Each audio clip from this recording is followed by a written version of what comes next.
โต๊ะเตรียมต่างเตรียมสถานที่ก็ได้เตรียมไว้บางส่วนละเตรียมต้อนรับศรัทธาญาติโยมไว้บางส่วนละก็โทรเข้ามาในรายการ064-949-5999ถ้าพลาดวันผูกนี่บ่ได้ร่วมรอเตียนพรรษาถวายพระอาบน้ำฝนในวันพรุ่งนี้กับพุ่นปะกันไม่ปีหน้านะ ปีไหนมีเตื้อเนาะศรัทธาญาติโยมท่านสาธุชนทั้งหลายปีไหนมีเตื้อพ่องก็ได้ให้หอมฝากครูบาอาจารย์พระนักจัดรายการสถานีวิทยุเนาะก็ทยอยกันให้หอมกันมาก็อนุโมทนาขออนุโมทนาขอบคุณนะขอบคุณศรัทธาญาติโยมทั้งหลายที่ได้ประชาสัมพันธ์ไปประกอบมันให้มาหอมทั้งนี้ก็ปัจจัยรายได้ก็เพื่อเป็นการสมทบทุนการศึกษาพัฒนานิสิตเนาะซึ่งก็วิทยาลัยสงฆ์นครลำปางมีนิสิตนักศึกษาถึง300 ป่ายซึ่งก็ค่าเทอมนั่นก็ถูกเพราะฉะนั้นเนี่ยเรามีการลดค่าเทอมให้กันนิสิตนักศึกษาเราก็ต้องหาทุนการศึกษามาเติมมาเปาะในส่วนที่เราลดค่าเทอมไปก็ศรัทธาได้ร่วมเป็นเจ้าภาพรอเตียนพรรษาพระอาบน้ำฝนก็ถือว่าได้บุญหลายต่อได้บุญหลายต่อบุญในการถวายพระอาบน้ำฝนก็ดีบุญได้หล่อเตียนพรรษาได้สติได้ปัญญาได้เพิ่มปัญญาได้สร้างปัญญาตัวคือกับพระนิสิตนักศึกษาเปิ่นได้ทุนการศึกษาจากท่านทั้งหลายก็ได้ตั้งอกตั้งใจศึกษาเล่าเรียนก็ได้สติได้ปัญญาเฮาท่านทั้งหลายก็ได้อานิสงส์ผลบุญกันไปด้วยเนาะศรัทธาญาติโยมเด้อก็ใครจะโทรเข้ามาแจ้งว่าวันพุธอีแม่จะมาร่วมก็ได้มาบ่ได้มาจะได้โทรเข้ามาหากันได้064-949-5999บางห้องก็ตั้งใจไว้เมื่อไหร่แม่จะมาก็จักจวนกันเนาะจักจวนกันมาก็ไปมาสะดวกอยู่วิทยาลัยสงฆ์นครลำปางอยู่ติดถนนหลวงเนาะถนนซุปเปอร์ไปมาหากันง่ายสะดวกสบายเดินทางก็สะดวกสบายเจริญพรแม่บุญเทียมจันเครือเนาะวันนี้วันเกิดเปิ่นตัดเจ้าก่อนได้มาถวายน้ำดื่มที่วัดมิ่งเมืองมูลก็ได้ฮื้อศีลฮื้อปอนทราบว่าคุณแม่ก็ได้ไปถวายเนื่องในโอกาสวันเกิดวัดวาก็ขอให้แม่บุญเทียมจันเครืออายุมันขวัญยืนสุขภาพแข็งแรงเนอะอายุมันขวัญยืน100 สาวเจริญก้าวหน้าสมปรารถนาประกอบอยู่บ้านซ้ายนี่เนาะเปิดก็ได้ติดตามรับฟังรายการสถานีวิทยุทาง Facebook มาโดยตลอดก็อนุโมทนาครบ9 วันแล้วเนาะวันนี้แม่ไปทำบุญ ก็อนุโมทนาวันนี้ก็เราท่านทั้งหลายพระสงฆ์นิกรปวงชนชาวไทยทราบกันดีวันนี้วันที่28 กรกฎาคมพุทธศักราช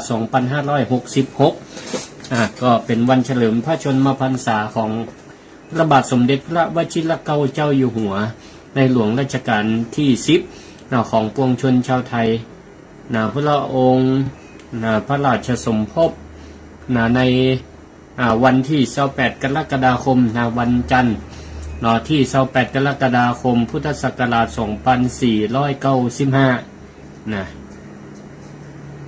ก็พระองค์ก็ปัจจุบันมีพระชนมายุครบ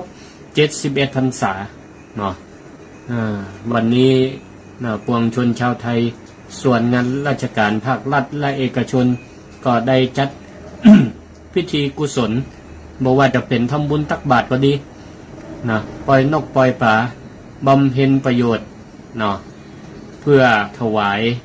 พระพรชัยมงคลถวายเป็นพระราชกุศลแด่พระบาทสมเด็จพระเจ้าอยู่หัวหลายวัดหลายว่าก็ทำบุญตักบาตรเป็นต้นนำศรัทธาประชาชนได้ทำบุญตักบาตรพัฒนาวัดวารามหมู่บ้านก็ ขอให้พระองค์ทรงพระเจริญมีพลานามัยแข็งแรงเป็นล่มโพล่มไทรของปวงประชาราษฎร์ทั้งหลายทรงพระเจริญยิ่งยืนนานเนอะก็ตอนแรงตั้งภาครัฐก็จะมีการจุดเทียนถวายพระพรชัยมงคลกันแหมวันนี้ก็พระบาทสมเด็จพระวชิรเกล้าเจ้าอยู่หัวทรงพระกรุณาโปรดเกล้าพระราชทานสมณศักดิ์สัญญาบัตรพระยศแด่พระเถระพระมหาเถระประมาณ90 กว่ารูปตีพระที่นั่งตินในวังก็ขอถวายมุทิตาจิตแด่พระมหาเถระจุตนจุองค์นะครับวันนี้ศรัทธาญาติโยมไปตังใดพ่องได้ทำบุญอันยังพ่องเพื่อเป็นการเฉลิมพระเกียรติก็โทรมาเล่าจาอู้ให้กันฟังได้ไปพระธรรมหน้าบ้านหน้าจองก็ได้หน้าบ้านหน้าจองก็ถือว่าหน้าบ้านนั่นก็เป็นที่สาธารณะเป็นการบำเพ็ญประโยชน์สร้างพระกุศลก็ในช่วงนี้ก็เลยจะขอนำนิทานนำเรื่องราวในพุทธกาลมาเล่าสู่กันฟังเดี๋ยวก็จะเปิดโอกาสให้ศรัทธาญาติโยมท่านสาธุชนได้โทรเข้ามาในรายการศิริธรรมกำเมืองก็มีอยู่เรื่องชื่อว่าทำน้อยได้ผลมากมีอยู่ในสมัยหนึ่งในเมืองไผ่สาลีซึ่งก็เป็นประเทศที่มีพลเมืองนักมีการกล้าขายคล่องตัวมีการเป็นอยู่ที่อุดมสมบูรณ์มีการปกครองประเทศโดยธรรมมีกษัตริย์ปกครองต่อกันมาเป็นเวลาเมื่อตั้งแต่เริ่มต้นตั้งเมืองเป็นว่ามีจำนวนถึง7,700กับแห่ม7 พระองค์พระราชาปกครองเมืองต่อกันมา7,707 พระองค์เป็นเมืองที่มีสิ่งก่อสร้างและสิ่งแวดล้อมเป็นว่าดีน้ำตาอาหารอุดมสมบูรณ์มาโดยตลอดแต่ก็มามีอยู่ในสมัยหนึ่งในราชการพระราชาองค์ปัจจุบันในเมืองไผ่สาลีก็มาเกิดอุบัติภัยเกิดขึ้นพร้อมกัน3 อย่างก่อน1. ทุกพิฆภัยแปลว่าอย่างแปลว่าประชาชนอดอยากหาอาหารรับประทานอาหารก็ยากกับข้าวกับปลาก็หายากมีราคาแพง2. อมนุษยภัยมีสัตว์ป่าสัตว์ไล่ออกมาเพ่นผ่านในเขตของคนในเขตเมืองทำไล่ประชาชนทำไล่3. โรคภัยก็เกิดอหิวาตกโรคคือโรคท้องเสียทายบุยุดมาย่างล่มตายใกล้กันเป็นอันจำนวนนักพระราชาผู้ปกครองประเทศและก็ประชาชนก็ได้ปรึกษาหารือกันว่าภัยต่างๆนี้บ่เคยเกิดขึ้นพร้อมกันอย่างนี้มาก่อน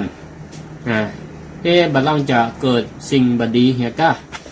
หรือเป็นสิ่งที่มันเป็นกาลีบ้านกาลีเมืองในตอนแรกก็มุ่งไปตีเจ้าผู้ปกครองไปหามุ่งเป้าไปหาเจ้าเมืองว่าบ่ได้ตั้งอยู่ในคุณธรรมที่ดีหรืออาจจะทำลายขนบธรรมเนียมประเพณีที่ดีก็ประเพณีที่ดีของบรรพบุรุษโตดไปจะนั่นก็เลยจึงทำให้เกิดเหตุเพศภัยต่างๆอย่างนี้จึงมีการพิสูจน์พระราชจริยวัตรราชธรรมราชประเพณีตลอดถึงจารีตที่ดีต่างๆก็ปรากฏว่าก็บ่หันมีอย่างผิดปกติต่อไปก็เลยพิสูจน์ว่าบัดลังถ้าพระราชาเปิ่น มีพระจริยวัดยังปกติอยู่อันก็ไปโตดใส่พวกอำมาตย์ข้าราชบริพารทั้งหลายข้าราชการบัลลังก์ทุจริตก็พิษต่อหน้าที่ก็กินสินบาทขาดสินบนก็ขูดรีดไถประชาชนทำร้ายประชาชนก็ใจอำนาจที่บ่เป็นธรรมต่อประชาชนหรือไม่ก็ตรวจตาดูแล้วก็ปรากฏว่าข้าราชอำมาตย์บริพารทั้งหลายข้าราชการ